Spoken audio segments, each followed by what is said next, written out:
तिकडे का non stop अय्या ही कधी आली ही?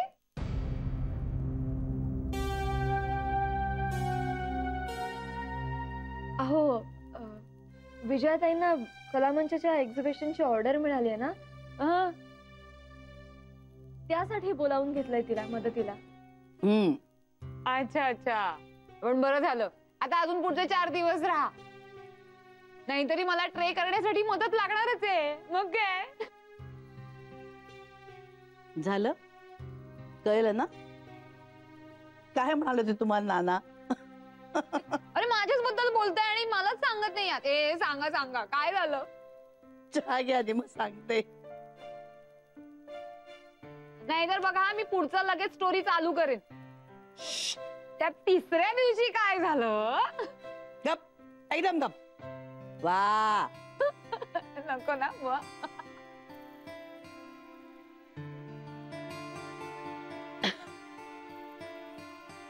चहा घेणार आहेस का चित्रा? नाही माहित, मी घेते नंतर.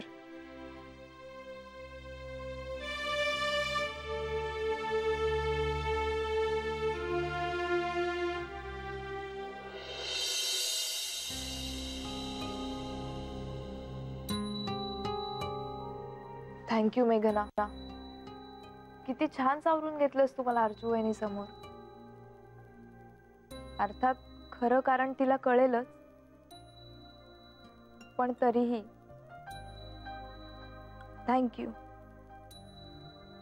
ते थँक्यू वगैरे सोड आणि मला सांग, औषधांचा डोस घेतलास का तू? हो.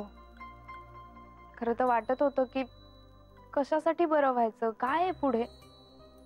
चित्रा, जेव्हा असं वाटतं ना तेव्हाच पाय रोवून उभं राहायचं असतं.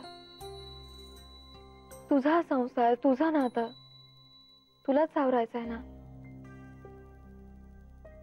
पण मग तुला स्ट्रॉंग व्हायला पाहिजे. पण मेघना, आम्ही दोघं एकत्र सुखी होण्याची कोणती आशाच दिसत नाही ग मला. प्रत्येक गोष्टीचा अर्थ मनोज इतक्या विचित्र पद्धतीने लावतो ना की कशातून काय निघेल सांगताच येत नाही. तो रागात आहे का प्रेमात हे सुद्धा कळत नाही कधी कधी. तुम्ही दोघे जसे हसून खेळून राहता ना तसं काही घडतच नाही ग आमच्यात. तुला खरं सांगू चित्रा, तू आमच्यावरून स्वतःच्या आनंदाचं मोजमाप नको ठरवू सगळं. प्रत्येकाचा स्वभाव, वागणं, आवडीनिवडी, आनंदाचे विषय वेगवेगळेच नसणार का मला सांग. तू मनोजची चांगली बाजू पण पाहायला पाहिजेस. चूक कळली की तो फार मोकळ्या मनानं माफी मागतो. हे साधं नाही अगं. हो, त्याच्या रागाला न भीता तोंड द्यायला हवंस. मला सांगायला सोपं आहे मे बी, पण तरीही आपला मुद्दा योग्य असेल तर फर्म राहणं जमतं. आताही तू त्याला घाबरून गेली असतीस तर कधीच मान वर करून बोलता नसता आलं तुला. आता ऍटलिस्ट तो तुला अपमानास्पद वागवू शकत नाही हे तर कळलंच असेल त्याला. हो, पण मेघना, तो आलाच नाही माझी माफी मागायला किंवा मला न्यायला तर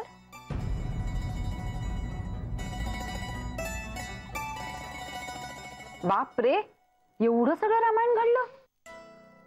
मी असते ना तर मी ऐकूनच घेतलं नसतं. हे बघ अर्जू, तू ना सतीशची फुटपट्टी लावून त्याच्याकडे बघू नकोस. मनोज म्हणजे ना अगदी तिरसट माणूस आहे. साक्षात ब्रह्मदेव जरी खाली आला असता ना तरीही त्यानं बोलण्यावर ताळतंत्र ठेवलं नसतंच. नाही, आपल्या घरातली माणसं समंजस आहेत म्हणून ठीक आहे. त्याला फक्त समज दिली आणि परत पाठवलं. दुसरं कोणी असतं ना तर झोडपून काढला असता. नाही म्हटलं तरी आदित्य, सतीश, अमित फुरफुरत होतेच, पण नाना माईंकडे बघून गप्प बसले ते. नानांनी मात्र सुनावलं त्याला चांगलं. हा, म्हणाले त्याला की जोपर्यंत चित्राची माफी मागत नाहीये तोपर्यंत चित्राला त्याच्या बरोबर परत पाठवणार नाहीत. हो ना, मग आता येऊ देस त्याला, बघतेच मी. ए बाई बाई बाई, प्लीज हा अर्जू, जरा सांभाळून. नाही म्हणजे मनोज किती तिरसट आहे ना ह्याचा अनुभव आम्ही सगळ्यांनी घेतलेला आहे. तू उगाच काहीतरी तिचं चांगलं करायला जाशील आणि व्हायचं भलतच. जे काही करशील ना ते शांत डोक्याने आणि विचारपूर्वक कर, आणि मुख्य म्हणजे सगळ्यांना सांगून कर. अगं हो विजया, मला सगळं म्हणणं तुझं पटतंय. शेवटी काहीही झालं ना तरी हा चित्राच्या आयुष्याचा प्रश्न आहे. सांभाळूनच वागावं लागेल आपल्याला.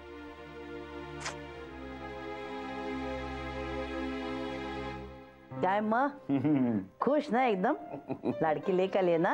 नाही, चैतन्य सळसळलं का नाही परत घरात? अगदी खरंय. हा आता कसं अगदी छान वाटतं नाही आपलं घर. दृष्ट काढते बाई आज आपल्या पोरीची. तिकडे पण किती मित्रमैत्रिणी जमवले ट्रेनिंगला. अगदी तुमच्यासारखी आहे हो जगन मित्र. काय गमती जमती सांगते रंगवून रंगवून.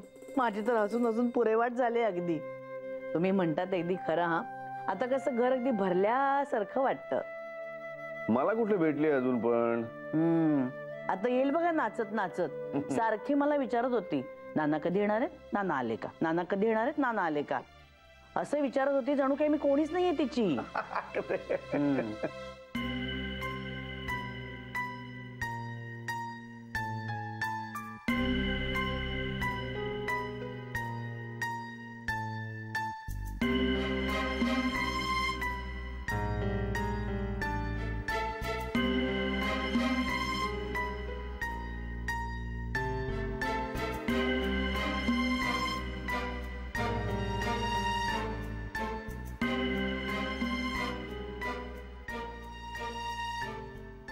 जय हो. बाबा बस बस बस बस बस बस बस. मी पण बसतोय. बस बस बस. काय हे असा खिन्न चेहरा करून का बसलीस? किती उदास दिसतीस तू. अरे अरे अरे, रडू नको रडू नको. मला माहिती आहे तुझ्या रडण्याचं कारण. मनोजराव आणि तू, तुम्हाला एकत्र यायचंय ना, आणि एकत्र येऊन सुखी व्हायचंय ना. मग मी जे सांगतो ते नीट ऐकशील. काय आहे ना चित्रा, मनोजराव आहेत ना हे खूप स्वाभिमानी आहेत. अशा माणसांना काय महत्वाचं असतं सांगा मला? त्यांचा मान. आणि तोच त्यांचा मान जर तू त्यांची पत्नी असून नाही राखलास तर त्यांना संताप येणार नाही का? हा, राग येणार नाही का? उलट अशा माणसांना ना त्यांच्याशी वागण्यात आणि बोलण्यात त्यांना खूप जपावं लागतं. आता बघ, त्या दिवशी रात्री पुण्याहून इतक्या उशिरा ते इथे तुला न्यायला आले होते. आले होते की नाही? हा, सकाळपासून बिचारे दबले असणार, कितीही रागवले असणार, पण आले होते की नाही इथे न्यायला? आल्यावर काय, ते विरुद्ध बाकी सगळे आम्ही उभे होतो त्यांच्या विरोधात. आणि अशा वेळेला तू सुद्धा त्यांच्या विरोधातच उभी राहिलीस. अपेक्षा तू अशी केलीस की त्यांनी तुझी माफी मागावी, त्याचा त्यांना राग आला. मी सांगतो चित्रा, त्या वेळेला त्या परिस्थितीत जर तू स्वतःचा इगो बाजूला ठेवून त्यांना सॉरी म्हटलं असतंस ना, खरंच सांगतो अगदी म्हणजे साखरेसारखे विरघळून गेले असते आणि असं असं नाजूक हाताने तुला उचलून आपल्या घरी घेऊन गेले असते. खरंच समजतंय ना मी काय म्हणतोय ते? हे बघा हो, आता मनोजरावांना त्यांच्या बिझनेसवरून, त्यांच्या गाडीवरून सगळेच टोचून टोचून बोलत असतात. म्हणजे त्या सगळ्यांमध्ये मी पण आलो. हा, म्हणजे आमच्या सगळ्यांचंच म्हणणं असं की आपली चादर न पाहता ते हातपाय पसरतात. पण खरं सांगा मला, हे खरं आहे का? हा, आहे का? खरं सांगा ना. नाही ना. उलट माझं म्हणणं की त्यांचं स्वप्न मोठं आहे, त्यांची चादर मोठी आहे, त्यांना खूप मोठं व्हायचंय. आणि बरं, त्याचबरोबर ते यशस्वीही होत आहेत की नाही? मग अशा परिस्थितीत त्यांची काय अपेक्षा असणार, किमान अपेक्षा काय असणार? बाकी सगळं सोड, तू त्यांच्या बाजूनी उभं राहायला हवंस. ते तू नाही केलंस म्हणजे हे असं मला वाटतं. हं, आता तुला पटताय की नाही हे? हो बाबा, पटतंय मला. जय हो, जय हो. हे बघ चित्रा, जशी माझी मेघना ना, तशीच तू मला. म्हणजे माझी कशी इच्छा आहे की मेघनांचा संसार इथे जावई बापूंबरोबर सुखात व्हायला हवा, तसंच मला वाटतं की तुझाही संसार त्या मनोज रावांबरोबर अगदी सुखात व्हावा. पण इथे नाही, तुझ्या तुझ्या त्या घरी. तुमचं म्हणणं पूर्णपणे पटलंय मला. मी माझ्या घरी जाते ताबडतोब. अहो हो हो हो, पण असं लगेच तडकाफडकी निघून नका जाऊ. सगळ्यांना नीट सांगून जा. हो, सांगून जाईन. आणि हे तुमचं तुम्हाला वाटलंय म्हणून तुम्ही जाताय असं सांगा. काय आहे, ही माणसं खूप चांगली आहेत हो, तुम्हाला असं सहज जाऊ देणार नाहीत म्हणून. बाकी असं काही नाही. म्हणजे हे सांगा की तुम्हाला स्वतःला वाटलंय. हो, पण मी जाणार आहे. तुमचं म्हणणं पूर्ण पटलंय मला. जय हो, जय हो बाबाजी. बाबाजी, तुमचं ऐकलं बाबाजी? अगं नुसतं बघू नकोस माझ्याकडे, तूही म्हण जय हो, म्हण जय हो. जय जयकार कर त्यांचा. अगं त्यांच्यामुळेच तुला बुद्धी झाली. जय हो म्हण, जय हो. जय हो. असं नाही, असं नाही. जय हो, जय हो बाबाजी. जय हो, जय हो. जय हो बाबाजी. असंच लक्ष असू द्या हिच्यावर, आणि मनोज रावांवरती त्यांच्या घरी लक्ष असू द्या. जय हो, जय हो. हो हो, व्यवस्थित पोचले मी काल. हो यार, पण तुम्हाला सगळ्यांना खूप मिस करतेय मी. चायवाला. बरं मी ठेवते, माझा चहावाला आला. ए काय? काही नाही, नंतर सांगते सगळं. हो, बाय बाय बाय. हे घे. गरम आहे. नीट. सतीश, हा, तू सुद्धा ना असा हट्टी आहेस. आता काय? अरे मग काय, आता इतक्या दिवसांनी मी घरी आली म्हटल्यावर मी केला असं ना तुझ्यासाठी स्पेशल चहा. काय असू दे ग, तू ट्रेनिंगला गेली होतीस ना, तिकडे शिकून शिकून दमली असशील म्हणून म्हटलं आपण चहा करावा. वा, घे. चहा ना, चहा. हे पण खरं सांगू सतीश, बरं झालं मी त्या ट्रेनिंगला गेले ते. मग सांगत होतो की नाही? म्हणजे मला ना परत कॉलेजमध्ये असल्याचाच फील आला रे सगळा. अरे वा, गुड. काय ना, ते आम्हाला सकाळी ना नोट्स द्यायचे, त्यानंतर मग आम्ही त्यावर आधारित प्रॅक्टिकल्स करायचो. बर. नंतर आमचे ना पर्सनॅलिटी डेव्हलपमेंटचे लेक्चर्स घ्यायचे ते. काय पर्सनॅलिटी डेव्हलपमेंटचं लेक्चर? आणि तुला कोण येतो? नाव सांग, फोडतो त्याला. सतीश तुला ना मी. बर बर बर बर बर बर. आणि हे जर मी ही सगळी लेक्चर्स तुला आणि मयूला दिली तर? काय? मला आणि मयूला? का? अगं अर्चू, आमचं वय, बुद्धिमत्ता, आकलन शक्ती, शिक्षण, उंची यामध्ये काही फरक आहे की नाही? अरे पण असं काय करतोय? जे मी शिकले तेच मी तुम्हाला शिकवेन ना. आणि या सगळ्याचा ना त्याच्याशी काहीही संबंध नसतो, कळलं का? हे बघ, पर्सनॅलिटी डेव्हलपमेंट म्हणजे काय असतं? तुमची स्वतःची ओळख, त्यानंतर तुमचा आत्मविश्वास, एकमेकांशी असलेला संवाद, हे सगळं. नाही, पण तरी देखील मी आणि मयू एकत्र. पण काय हरकत आहे? म्हणजे तुम्ही तुमच्या कुवतीप्रमाणे सगळं समजून घ्या ना. नाही, तुझा मुद्दा बरोबर आहे. पण अर्चू, मी काय म्हणतो, समजा फक्त मी आणि मयू याच्या ऐवजी तू सगळ्या देसाईवाडीला लेक्चर दिलंस तर, म्हणजे किमान मी, आदित्य, अमित, मेघना, विजया, मयू, साक्षी, पल्लव सगळे एकत्र बसलो तर? Bad idea. चालेल चालेल चालेल काय? आणि ते 200 ट्रेस कोण करेल मग? तुम्ही आहात की त्याच्यासाठी. काय आम्ही? स्टेप बाय स्टेप रे.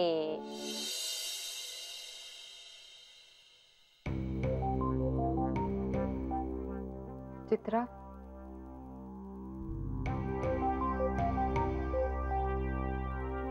मला सगळं कळलंय.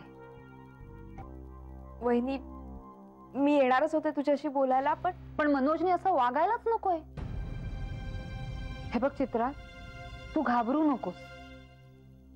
नानांनी आणि मेघनाने जो काही स्टँड घेतलाय तो करेक्ट आहे.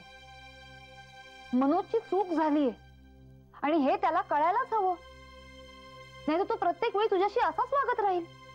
आणि हे काय आहे, देसाईवाडीत पुन्हा पाऊलही ठेवायचं नाही म्हणून? याचा अर्थ तर असाच झाला ना की माहेरी जाऊ नकोस. हे बघ चित्रा, तू घाबरू नकोस. आम्ही सगळे तुझ्या सोबत आहोत. हा, आणि खरं सांगायचं ना तर त्याला सुद्धा चैन पडणार नाही बघ. तो येईल तुझ्याकडे. मला तरी कुठे चैन पडते. मी आज घरी जायचं ठरवलंय. काय? हो, मला असं वाटतं की मनोजचा इगो दुखावला गेलाय आणि जोपर्यंत मी स्वतःहून त्याच्याकडे जात नाही तोपर्यंत तो दुसरा कुठला विचारच करणार नाही. चित्रा, अगं तू बरी आहेस ना? अगं तो तुला जे काही बोललाय त्यात हे इगोचं काय आहे? जे चूक आहे ते चूकच आहे आणि त्याला इगो आहे, तुला नाहीये. तुला सेल्फ रिस्पेक्ट नाहीये का? चित्रा, एक गोष्ट कायमची लक्षात ठेव. माणसाला त्याचा आत्मसन्मान हा जास्त महत्वाचा असतो. चित्रा, अगं अशी काय करतेस तू? तू नानांशी बोललीस का? नाही, मी कुणाशीच बोलले नाहीये. पण मी घरी परत जाणार आहे हे मात्र नक्की.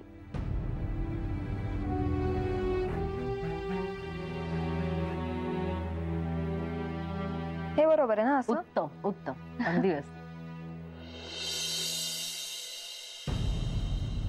यार, काय ग, काय झालं?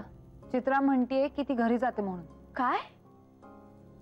अगं हो ना, मी तिला भेटले नव्हते हे सगळं कळल्यानंतर, म्हणून मग भेटायला गेले आणि तिला समजावत होते तर अचानक म्हणाली की मी मनोजकडे परत जाते म्हणून. मला वाटतंय ती घाबरली आहे. दडपणामुळे असं म्हणतीये. आपण कितीही जवळचे असलो तरी इथे राहणं अशा अर्धवट अवस्थेत तिला अवघड जात असणार ताई. जाणारच ग, आणि त्यात आता बिचारीची नोकरी पण गेली. हो, बाई आर्थिक दृष्ट्या स्वावलंबी असली की खूपच फरक पडतो. अगं हो, ते तर आहेच, पण मुळात एकमेकांबद्दल ओढ वाटणं सुद्धा गरजेचं आहे की नाही? मला तर या गोष्टीचंच नवल वाटतं की या दोघांनी एकमेकांना साधा फोनही केला नाहीये नंतर. हो ग, पण मग ही जाते का? नाही म्हणजे चूक तर मनोजची आहे. आणि तू म्हणतेस तशी त्यांच्यामध्ये जर ओढ नसेल तर स्वतःची चूक नसताना ही काय मनोजला सॉरी म्हणणार आहे जाऊन? पण तसं करून ती स्वतःचं आणि मनोजचं दोघांचंही नुकसान करेल. आणि मनोजला वाटेल माझी काही चूकच नाहीये, आणि तो आत्ता जसा वागला तसाच पुढेही वागत राहील. आणि प्रत्येक वेळी चूक नसतानाही चित्रानंच पडखावी अशी अपेक्षा करेल. मनोजमध्ये सुधारणा घडवून आणायची हीच खरी वेळ आहे. नंतर मग उशीर झाल्यावर खूप प्रॉब्लेम होईल असं वाटतंय मला. ताई, मी बोलू का तिच्याशी? नाही नाही, मला असं वाटतं ना की तू पहिल्यांदा नानांशी बोल. बरं, आधी हातातलं काम पूर्ण करते आणि मग जाते. अगं ते राहू दे, ते मी करेन. शिवाय अर्चुए आहे ना मदतीला. हो, पण त्यांना त्यांच्या ट्रेसचं काम असेलच ना. अय्या, मी विसरलेच ग तुझ्या ट्रेचं. नाही म्हणजे आता ट्रेनिंग घेऊन आलीयस, ट्रे बनवायला सुरुवात करायला लागेल. ए नाही नाही, या एक तर नुकतीच आले मी, त्यामुळे आज टाइमपास करणार आहे आणि उद्या काय ते काम. हे बघ, उद्या रोजच येत असतो. तुम्ही करत आहे, मी आज बघणार आहे. काय खायला वगैरे करणार आहात? बरं तुझं चित्राचं बघ. मी जाते. लगेच खायचं सुरू झालं तुझं आले आले. लागलीये. तू कर ना काहीतरी. जाऊ दे, कंटाळा आलाय, गेली भूक माझी. माई, नाना कुठे आहेत? नाना बाहेर गेलेत का ग? तुझं काही काम होतं का? नाही नाही, त्यांना यायला वेळ लागेल बरं का.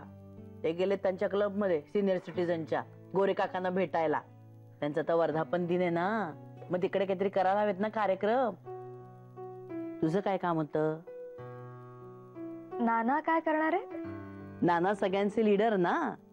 नाही म्हणजे त्यांच्यात सुद्धा आपापसात सारखे वादविवाद होत असतात हो. पण आपण कसं नानांचं सगळं ऐकतो तसं तिकडे पण ऐकतात. नाना म्हणतील ते ब्रह्मवाक्य.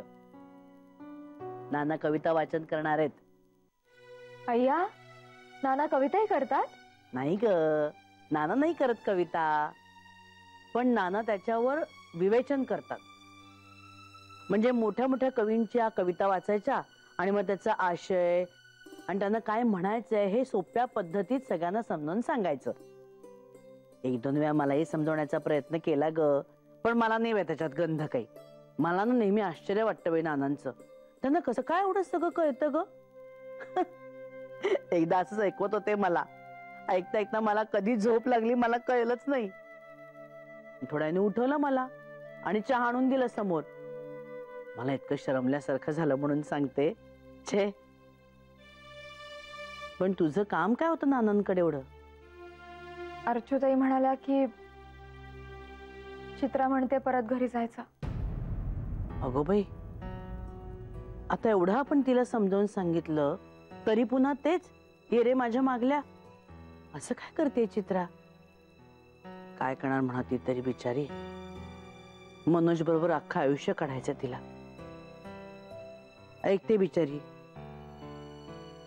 मला नाही हो पटत हे सगळं. मुली अशा कच खातात. मग मनोज तिच्याशी कसं वागला हे आपण सगळ्यांनी बघितलंय. किती चुकीचा वागतोय तिच्या बरोबर तो, तरी हिला जायचंय त्याच्याकडे परत. तू बोललीस का तिच्याशी? नाही, मला आधी नानांशी बोलायचं होतं. आणि मी बोलण्यापेक्षा नानाच जर चित्राशी बोलले तर जास्त बरं होईल ना. खरंय तुझंही म्हणणं. नाना आले की मी सांगते हो त्यांना. तुला हाक मारेन तेव्हा. बरं, चालेल.